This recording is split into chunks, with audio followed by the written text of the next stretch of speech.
tomorrow, Mike. Wow, that sounds brilliant. Huh? It sounds brilliant.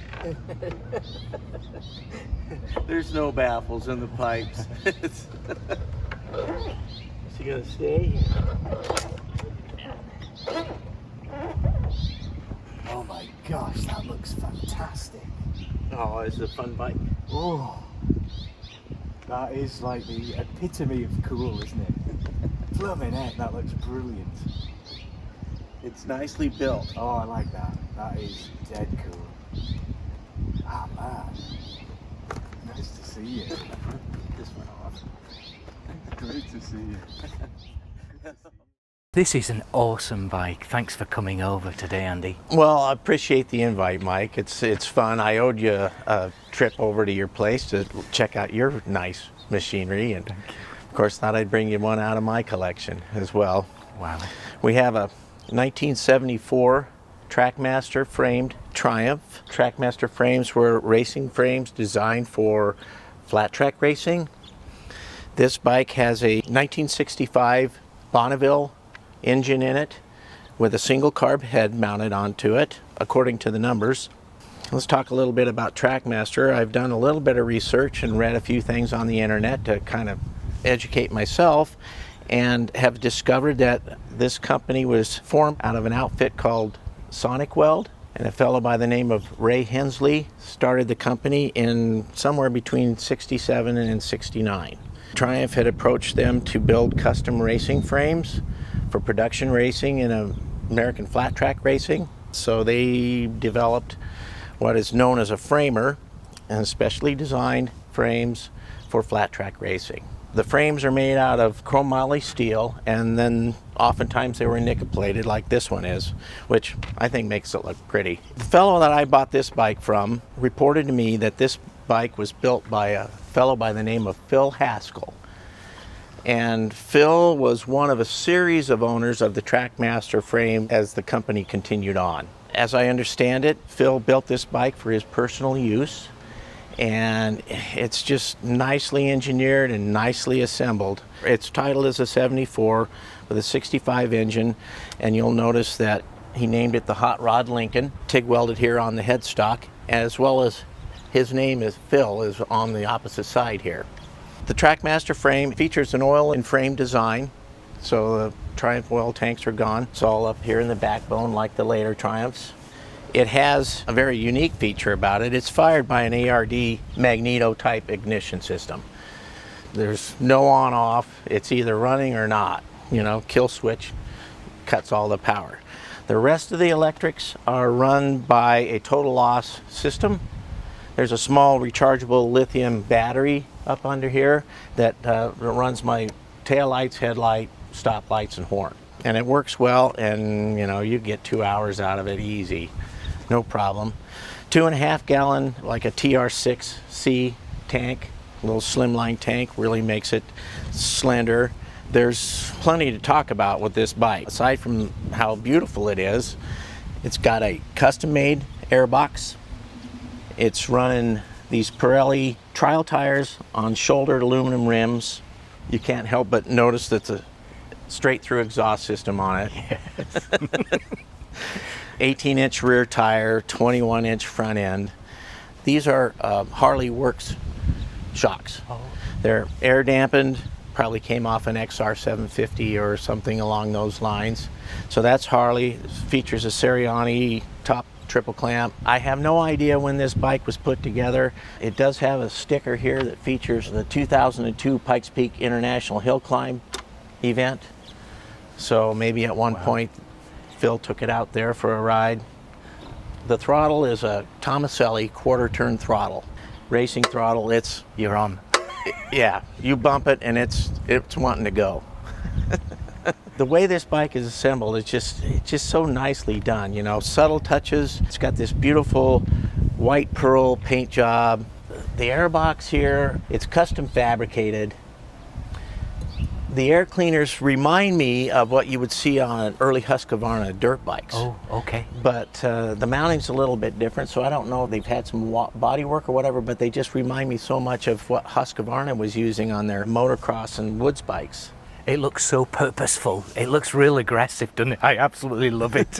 It looks really cool, and it sounded fantastic coming up there. Well, what I really enjoy about the bike is clearly the frame is lighter and stronger than a stock Triumph frame.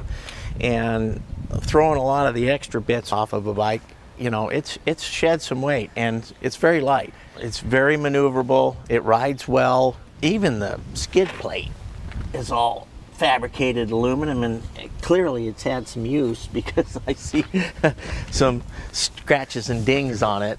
It's been ridden, and that's what they're for. The handlebars on this bike are Eddie Mulder product. Eddie Mulder was an American flat track racer, so that's just another little touch. He did such a great job putting it together. It's just, I'm so thrilled to be able to own it. A lot of my machineries are more stock period pieces, and so having something that I would consider a period piece but has been custom built, it's very special. So Mike, if any of your viewers have any additional information about Phil Haskell, the reported builder of this bike, or any other information that would help establish the provenance, it would be useful, you know, maybe they can get in touch with you. Yes. And you could pass that information on, because I'm enamored with the bike, and, you know, I'm curious to know more about how it came to be. Perfect. I'll leave my email address in the description below, or you can just comment below this video as well if anyone has any information. So that's perfect. Wonderful. Yeah, All I'd right. love to hear. So Andy, I got to ask you, would you mind starting your bike? Not for at us? all, Mike. Just so we can hear it. Oh yeah. Get the fuel on here, maybe give it just a little drip. The neighbours are all on vacation, I promise. Oh, on the road it's not that loud.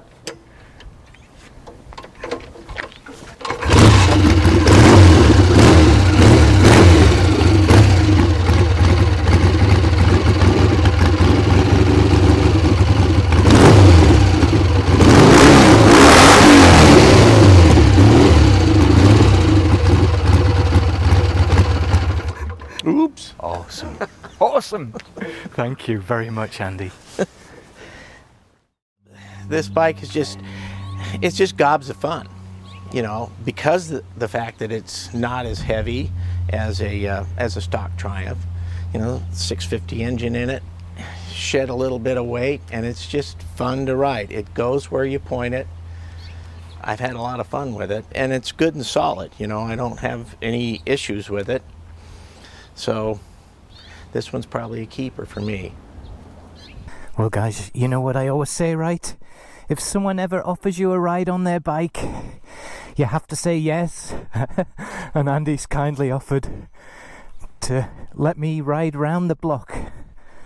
And I promise I'll just ride round the block this time, because last time I was gone half an hour.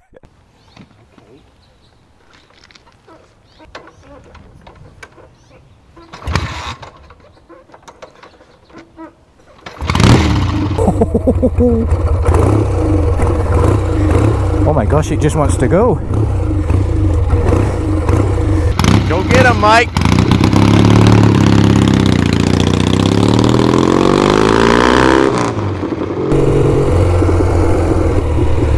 Oh.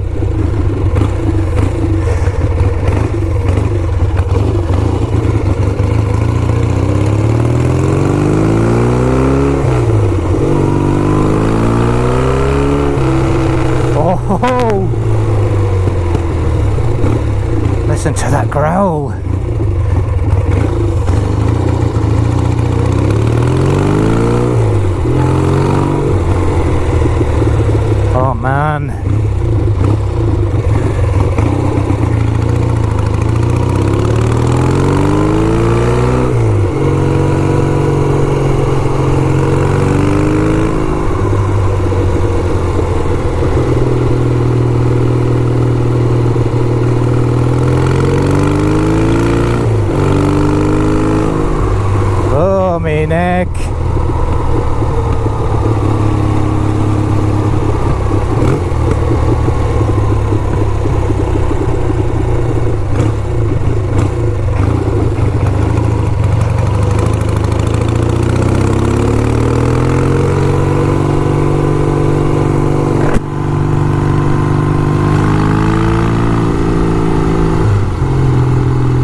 I'll go a bit further.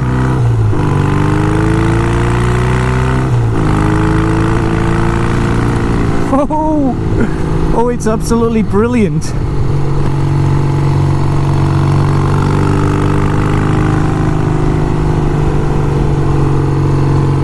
Oh, it's super light. Just fantastic riding position. You're pretty high up.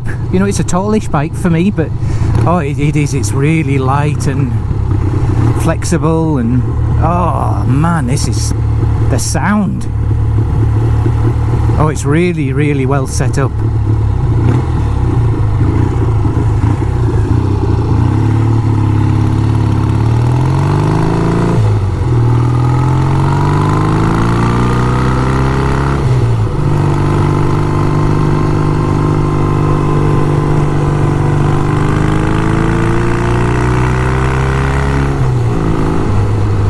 Oh, blooming heck.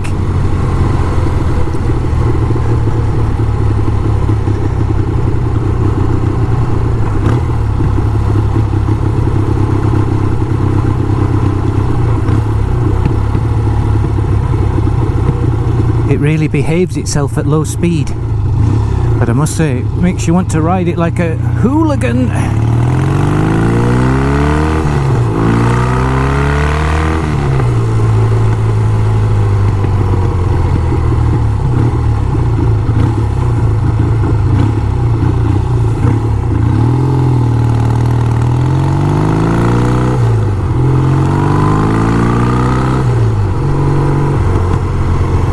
Absolutely brilliant.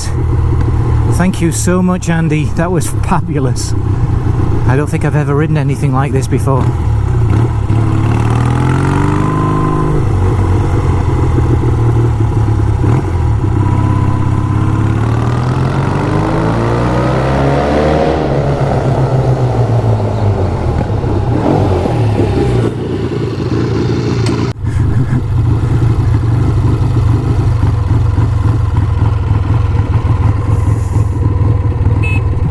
That one. That was absolutely amazing. I loved that. Is that a blast? Oh, that is fantastic. Oh, it makes you want to be a hooligan though, doesn't it? That's the trouble. You have to behave yourself a bit more, don't you? Yeah. This was awesome, Andy. Thank you very much. I really appreciate the ride on your bike as well. That was so much fun. Well, you know, holy cow, you go through all this work, you gotta try them out. Yeah. I mean, Well, I you just have appreciate to. it. Yeah, it was great. You know, Yeah. Have a good ride home. well, thank you. Yeah, take care. Thanks for the invite, Yeah, Mike. my pleasure, Andy. It's always nice to see you. You too. See you again soon.